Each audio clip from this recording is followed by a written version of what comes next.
Nous sommes le 11 avril 2016 à l'ambassade d'Équateur à Londres. Julian Assange, le cofondateur de Wikileaks, est confiné ici depuis 1952 jours. The US government, in response to our publications, said to France, "Hey, settle down." Julian Assange, c'est toute une vie de hacking. Ado, l'Australien pénètre les serveurs, craque les mots de passe, sa cible, les organismes gouvernementaux. Wikileaks, son site, publie une vidéo classée confidentielle défense américaine. Irak, Bagdad. Les caméras sont positionnées sur des mitrailleuses des forces américaines.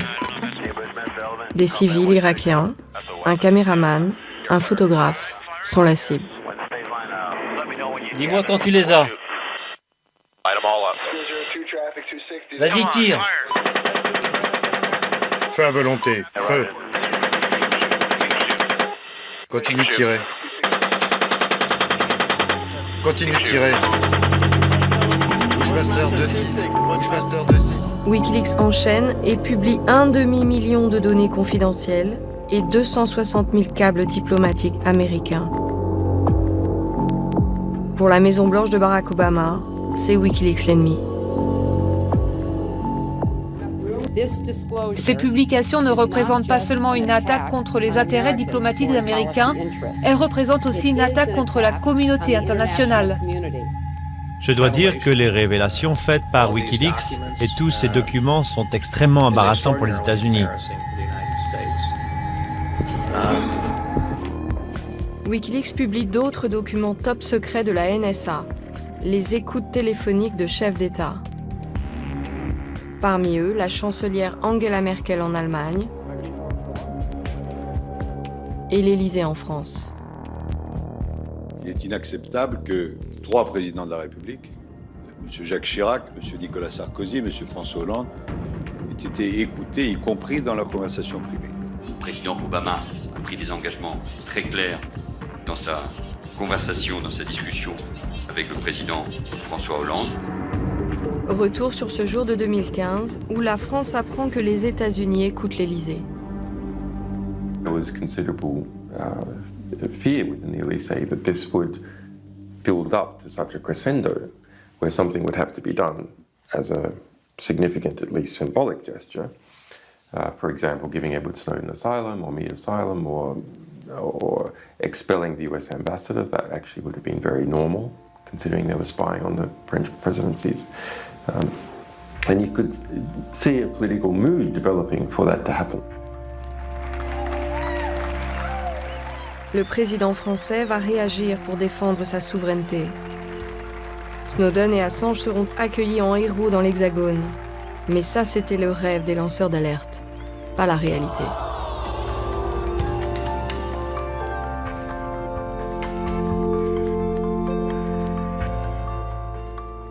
The US government, in response to our publications, said to France, "Hey, settle down. What we'll do to compensate you is we will give you more of our spying data, the spying that we're doing on the Germans, the spying that we're doing on Africa and so on. We'll give you some more of that data." And because of the terror about, because of the fear of Islamic terror attacks in France, that is something that the United States can use to control France.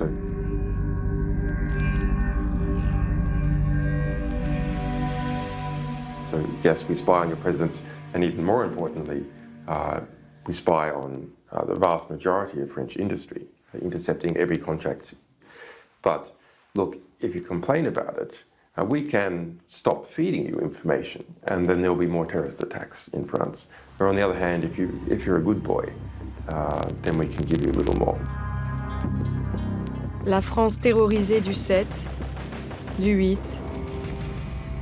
du 9 janvier, du 13 novembre 2015 n'aurait pas d'autre choix que d'accepter le jeu des Américains si elle veut des renseignements pour se protéger.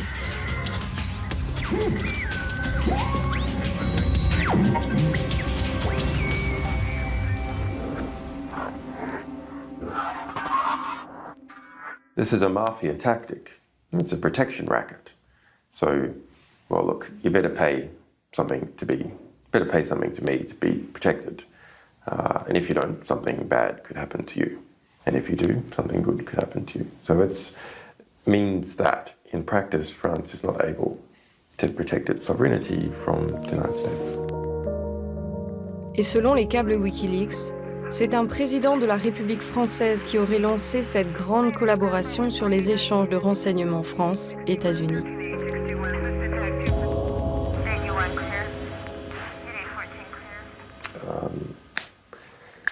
You know, in our cables, they speak about Sarkozy. Sarkozy the American, as he is called. And he pushed France into ever closer cooperation with the United States at intelligence and military level. Okay, and that actually happened.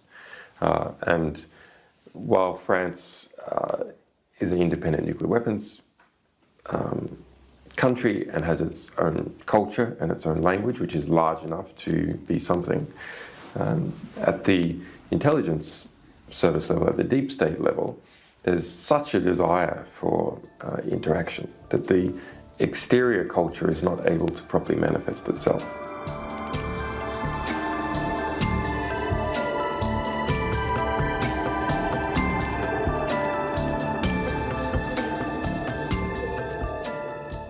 When we revealed that the past 3 presidencies had been deeply penetrated by the United States and that those presidents personally spied on, what should have been the correct response of the DGSE and other French intelligence services?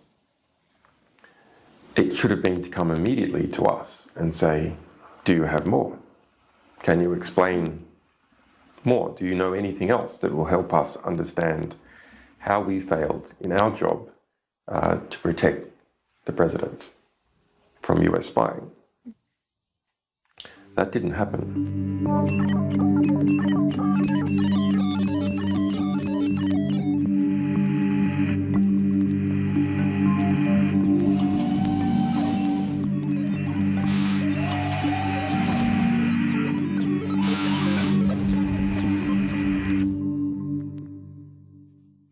So why didn't that happen? Well, I don't believe the French intelligence services are idiots. They knew that's the first thing to do. But the concern about possibly offending the UK intelligence service, the concern about possibly offending the Americans, that concern was so much higher that they preferred to be a victim than to understand what was going on.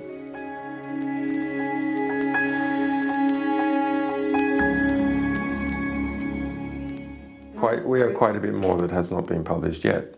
Yeah. So there's things the French Secret Service does not know about how the Americans have been spying on France, including on its political system. Avertissement ou invitation, le cyberactiviste veut-il maintenir la pression sur les services secrets français? All secret services are incompetent because they are secret.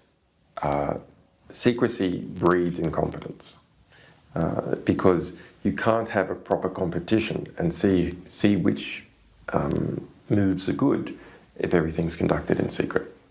And so it just allows all sorts of incompetencies to be covered up, and so as a result there's not a proper pressure to become competent. À force d'étudier des milliers de documents top secrets, Julian Assange a la conviction que les services de renseignement sont un pouvoir au-dessus des États, des nations, des républiques. Et les espions en perdent la tête. Let's imagine you work for the CIA or you work for DGSE. Do you feel yourself more French or more spy if you work for DGSE? Do you feel yourself more American if you work for CIA or more spy? You feel yourself as more spy. And so the camaraderie between these intelligence services who are looking in the West, who are looking at the world in a particular way, who are engaging in cooperation with each other, who are trying to keep their respective republics ignorant about their activities, who are engaging in cross-training, who are selling each other equipment, who are engaging in cooperative missions.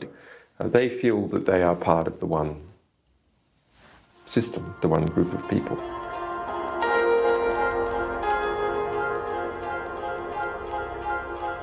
La DGSE a transmis des renseignements à la NSA, y compris les données concernant les citoyens français et étrangers.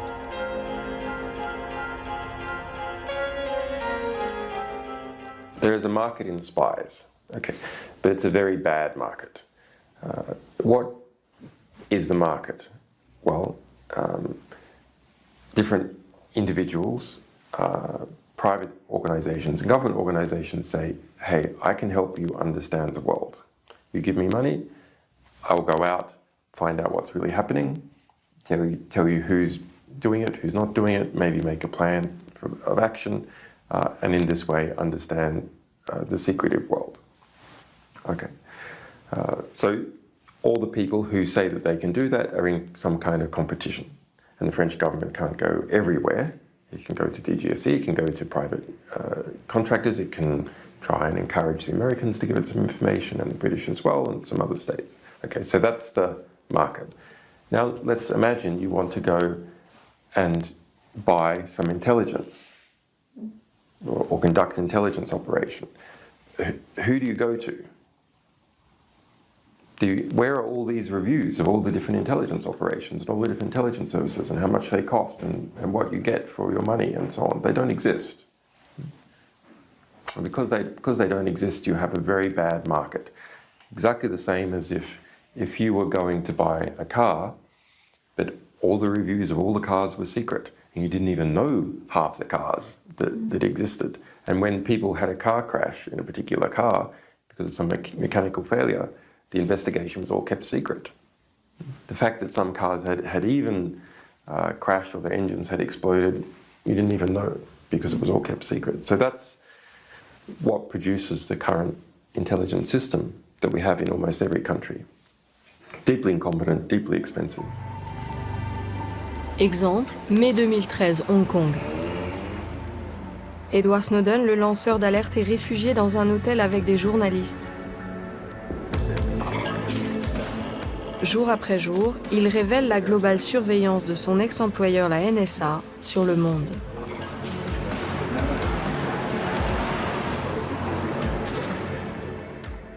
Isn't it completely absurd that in the largest intelligence manhunt the world has ever seen, which was that period of 2 weeks where the US government was, in 2013, was trying to snatch Edward Snowden from Hong Kong using legal and illegal means, that WikiLeaks, a publisher, a small publisher, in that well-defined contest, managed to get in there and grab Edward Snowden right out from under their noses. Yeah. When the CIA, the NSA, the State Department, the White House were all over it. And I was in here surrounded by all this surveillance that's on the outside. How can that possibly be explained? You know, we're pretty good at what we do, but it's not possible to explain that it's because WikiLeaks is so good. There's another half of the explanation, which is that the intelligence system is incompetent.